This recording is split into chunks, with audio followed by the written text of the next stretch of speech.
often taught from a young age how to be a good friend, a diligent student, a respectful child, and a reliable partner.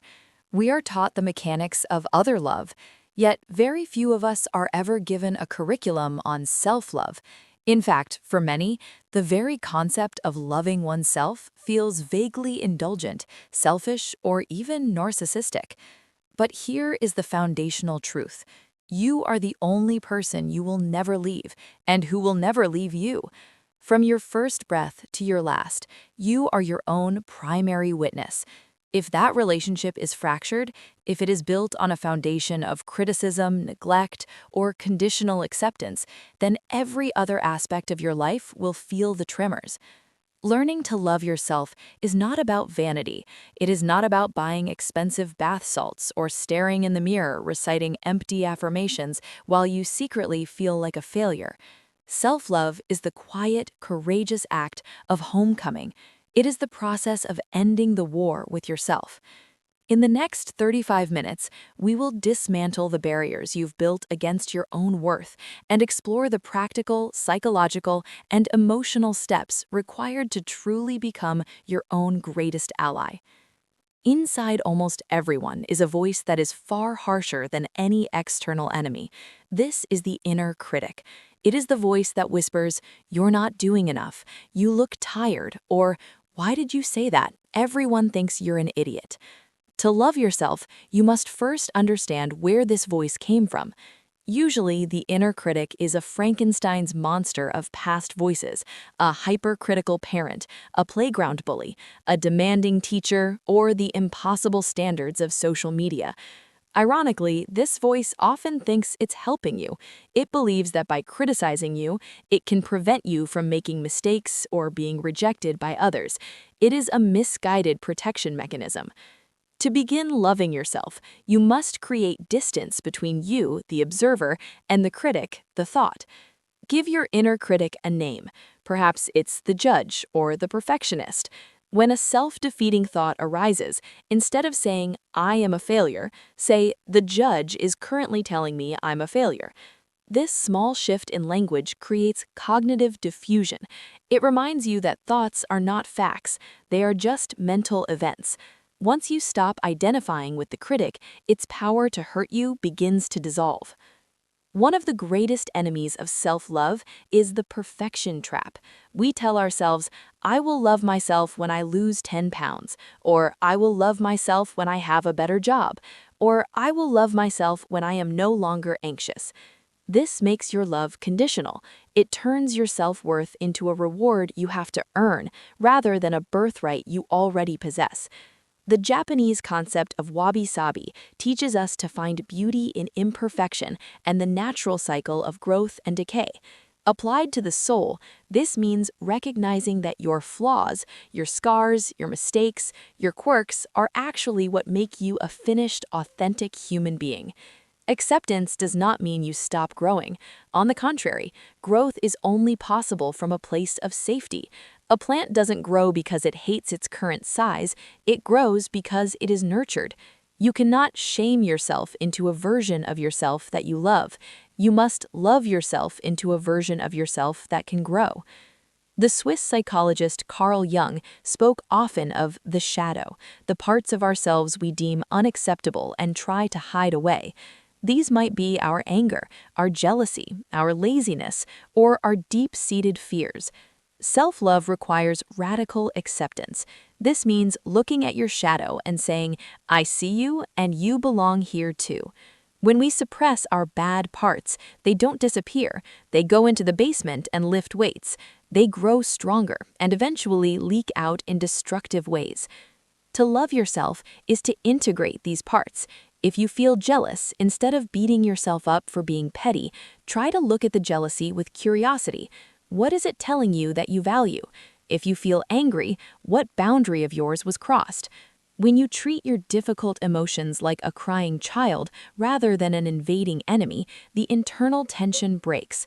You become a whole person rather than a fragmented collection of good and bad traits. Many people struggle with self-love because they have leaky boundaries. They say yes when they want to say no. They allow others to disrespect their time, energy, or values because they are afraid of being disliked. If you don't have boundaries, you are essentially telling your subconscious, everyone else's needs are more important than mine. Over time, this leads to deep resentment, both towards others and towards yourself. Setting a boundary is a high-level act of self-love. It is saying, I value my peace enough to risk your temporary disappointment. Remember, the only people who get upset when you set boundaries are the ones who benefited from you having none. By saying no to things that drain you, you are saying yes to your own well-being. This is not selfish, it is sustainable. You cannot pour from an empty cup. For many, the barrier to self-love is a past version of themselves. You might be haunting yourself with the ghost of a mistake you made 5 years ago, a relationship you ruined, or a goal you didn't achieve. You must realize that you are not the person you were back then. You are a different person now, specifically because of what you learned from that mistake. To forgive yourself, you must understand that you did the best you could with the tools, information, and emotional maturity you had at the time. If you had known better, you would have done better. Holding on to guilt is like drinking poison and waiting for the past to change. Try this. Write a letter to your younger self, the one who made the mistake. Explain to them why they were hurting or confused at the time. Offer them the compassion you would offer a best friend. Then give yourself permission to leave that version of you in the past. They did their job. They got you to today. We often treat our bodies like a brain taxi, a vehicle that carries our head from meeting to meeting. We critique its shape, its age, and its limitations. However, the body is the physical manifestation of your life. Every cell is working tirelessly, without you even asking, to keep you breathing, to pump your blood, and to heal your wounds. When you learn to love your body, isn't necessarily about body positivity, loving how you look.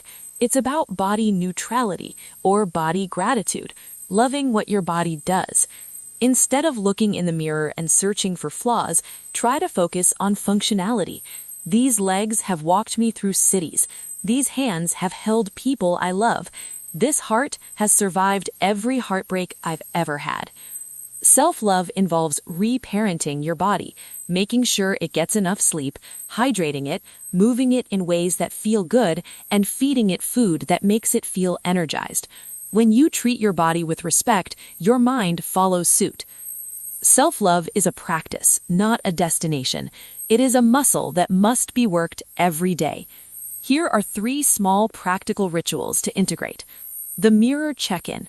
Once a day, look yourself in the eyes in the mirror. Don't check your hair or your skin. Just look at yourself and silently, or out loud, say, I am here for you. We are doing this together. The success journal. At the end of each day, write down 3 things you did well. They can be tiny. I made a good cup of coffee. I didn't lose my temper in traffic. I finished a difficult task. This retrains your brain to look for your wins rather than your losses. The sacred hour. Carve out time, even if it's just 15 minutes, where you do something purely because it brings you joy, with no productive output. Read, walk, listen to music, or just sit. This signals to your brain that your pleasure is a priority. As we conclude this 35-minute exploration, remember that self-love is not a linear path. There will be days when the inner critic returns with a vengeance. There will be days when you feel unworthy or behind in life. That is okay. The goal of self-love is not to reach a state of permanent bliss where you never doubt yourself again. The goal is to shorten the recovery time. Instead of spending 3 weeks in a spiral of self-hatred, perhaps next time you only spend 3 hours there before you remember to be kind to yourself. You are a work in progress, and that is a beautiful thing to be. You are allowed to be both a masterpiece and a work in progress at the same time. Today, take a deep breath. Acknowledge that you have spent 35 minutes investing in your own soul. That alone is an act of love. The journey home to yourself has already begun. Stay patient, stay curious, and above all, Stay kind. The world doesn't need you to be perfect. The world needs you to be you, fully present and fully loved by the person in the mirror.